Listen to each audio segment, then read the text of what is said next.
A murder suspect is arraigned on a trio of charges in Sheridan County District Court. KNEB.TV News starts right now. From your trusted source for news in western Nebraska and eastern Wyoming, this is KNEB.TV News. Presented by Platte Valley Companies, premier provider of financial services. Hello, I'm Ryan Murphy. This is KNEB.TV News, powered by Platte Valley Companies. Thanks for joining me.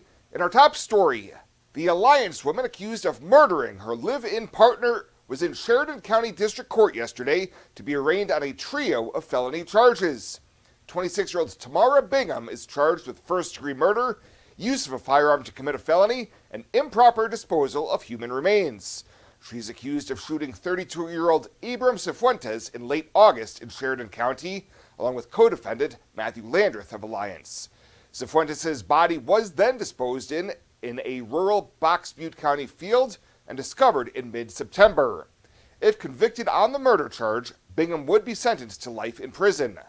Landreth will be back in court on October 28th in Box Butte County as he faces a charge of accessory to murder.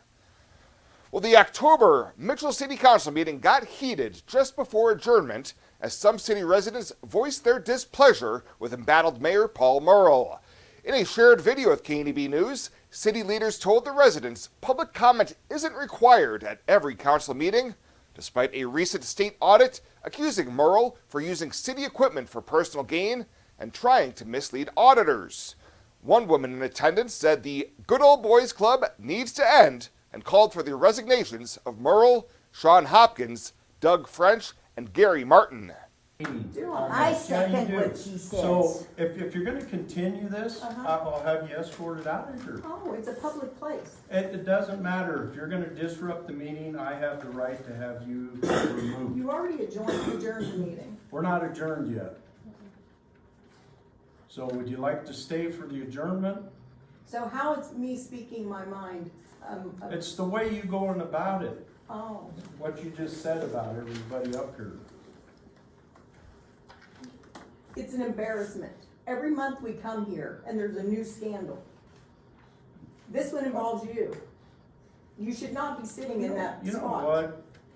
I'll discuss with you anytime you want to discuss anything.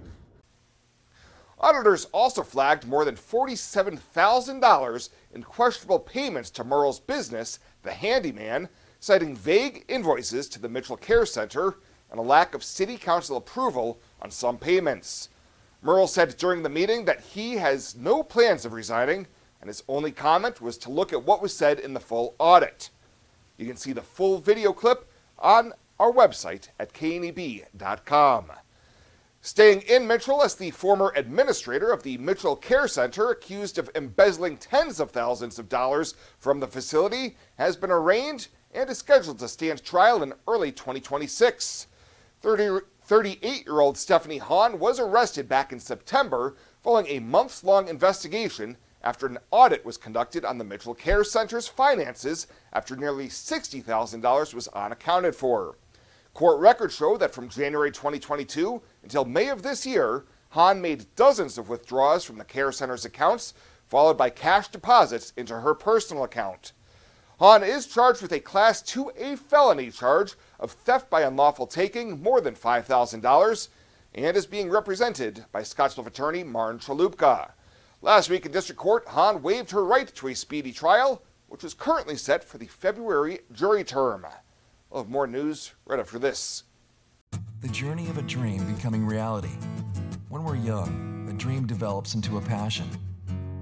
That passion continues to manifest and grows as you do. It becomes all you want to do and all you want to be. It gives you direction. It drives you. Then your dream has become a reality. When that dream is ready to be reality, Platte Valley Bank will be with you every step of the way.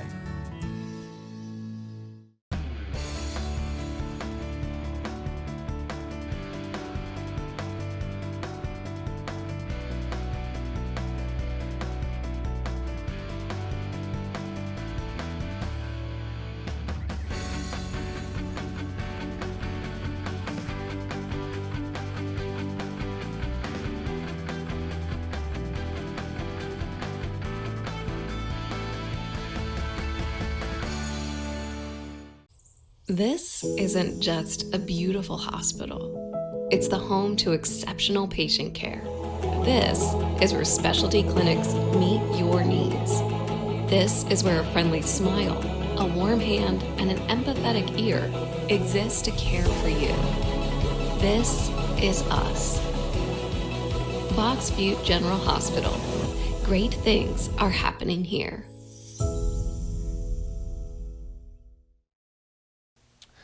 Welcome back. Scottsbluff County Commissioners have given Silver Spur Feeders a green light for continuing operations at a secondary feedlot north of Minutair. During last week's meeting, the board heard about the need for a conditional use permit for the facility, as the company had been working to renew a state permit for the location that had been issued over a decade ago. David Kucera, a consultant for Silver Spur, explained why the company now had to get a CUP as well. Upon that renewal, the county and like the senators, they are all notified of that, and that was what triggered Bill to be like, hey, there is no conditional use application for this facility on file with the county. So we submitted the application to become in compliant with the county, as well as to match the head count between the county and the state level. Scottsbluff County's Bill Mabin noted that the use of the facility by Silver Spur Feeders has been limited to about 2 months per year, holding roughly 1,000 head, while room is made at the main feedlot just west of Minutair. The County Planning Commission had recommended approval of the conditional use permit on a 6-0 vote, and the board then voted 4-0 approving the permit. Well, the group Advocates for All Nebraskans say they're launching a pair of petition drives for constitutional amendments aimed at securing elections and giving the state one voice for president. One of them would require paper ballots to be hand-counted only, prohibiting the use of voting and counting machines in the process. Kirk Penner, a state education board member speaking in a personal capacity, said it's a profoundly nonpartisan issue about trust and transparency. It is not about changing who votes or how they vote, but rather how we count those votes to ensure every single Nebraskan knows their ballot was counted correctly. It does not impact voter opportunity or restrict voting rights. It only changes the mechanism of tabulation to guarantee integrity. This move aligns perfectly with national calls for strengthened election procedures. Now, the second petition drive would ask voters to approve a constitutional amendment moving Nebraska back to a winner-takes-all when it comes to the Electoral College for presidential elections. A similar legislative bill failed this past legislative session, but state leaders, including Governor Jim Pillen, have been strong advocates for removing the blue dot in Nebraska. Both petitions would need roughly 125,000 valid signatures from registered voters, plus at least 5% of registered voters in at least 38 of Nebraska's counties.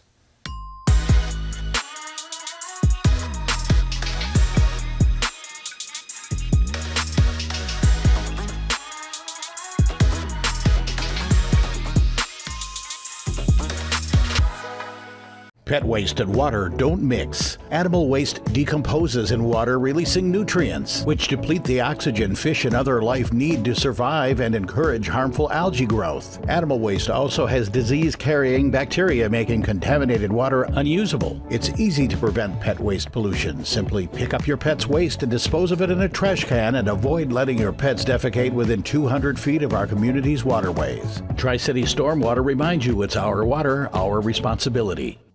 I imagined retirement in a place where we could enjoy our golden years, where adventure and friendship are the only items on the schedule. The Garden Homes at Northfield gives us the luxury we planned for and peace of mind when it comes to convenience, safety, and comfort. We never have to stop and think about the day-to-day upkeep. We love to explore abroad, but most importantly in our backyard. So much to do, so much to see. Here at Northfield, we get the protection of life care, incredible tax benefits, and secured rates for aging services. It's peaceful, knowing that if our needs change, we'll be taken care of. And most importantly, that our kids will never have to make any tough decisions. There never seemed to be enough time to do all the things we wanted. Now we get to focus our energy on enjoying what this community has to offer. At the Garden Homes, life is ours again. A place we had dreamed about. A chance to focus on us.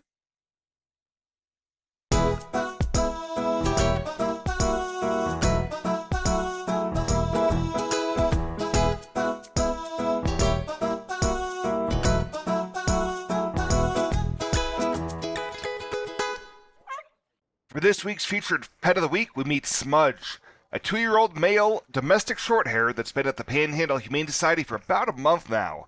Staff says he came in as a stray off the streets, but it didn't take long for Smudge to show his true colors.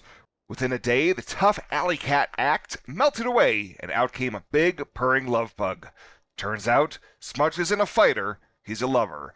His adoption cost is $60, and that includes his neuter, microchipping, and all vaccinations. To meet Smudge or any of the cats and dogs available for adoption, you can head on over to the Panhandle Humane Society daily from 1 to 4. Welcome to Kelly's Liquor, your liquor cabinet. Whether you're a wine enthusiast, a whiskey sommelier, a tequila connoisseur, or you just love your beer, Kelly's has the best selection of what you're looking for. Family owned and operated since 1946 and right on 27th Street in Scottsbluff. Come see us today at Kelly's Liquor, your liquor cabinet. And remember to be a good neighbor. Don't drink and drive. Kelly's Liquor, West 27th Street in Scottsbluff.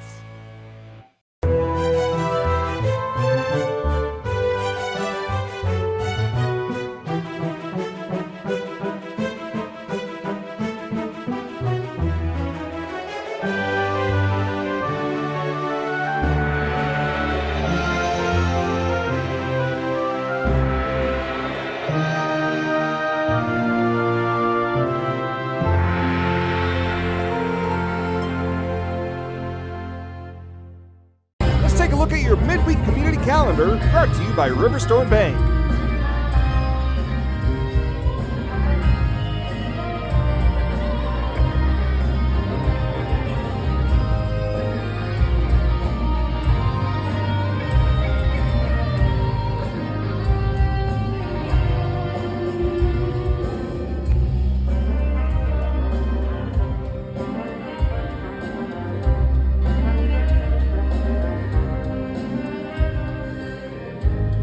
These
The community calendar is brought to you by Riverstone Bank. We're local and we love our community.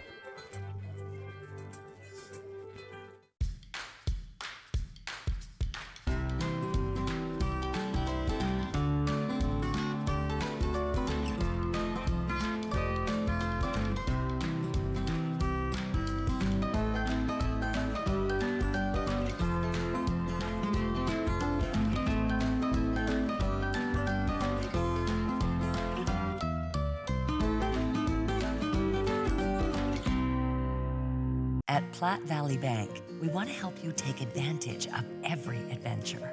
We know you have plans, goals, and dreams. Let us help you with them. Whether you are just starting the business you have always imagined or looking to grow your existing one, we have a business loan to fit your needs. Stop in and see us at Platte Valley Bank and let us help make your dreams a reality. You belong here. Platte Valley Bank, member FDIC, equal housing lender. And finally tonight, kindergarteners from all 5 Scottsville Public School elementary schools met up Friday with the class of 2026 for the first ever Bearcats Meet at the 50 event. Kindergarteners lined up on one side of the field with the seniors on the other side, and they both walked to the middle where they met up for conversations, pictures, and to exchange letters of advice. The class of 2026 and the class of 2038 joined together for a celebration that symbolizes their educational journeys with Scottsville Public Schools, one just beginning and the other kicking off the culminating year of their time as Bearcats. Families of both kindergartners and seniors were invited and were on hand to take part in the event. The purpose of the event was to create a cherished memory and a heartwarming experience for both our oldest and youngest students within the school district, promoting a sense of belonging and community pride. Well, that does it for us this time. Thank you so much for tuning in. Stay safe out there, and we'll see you here next time.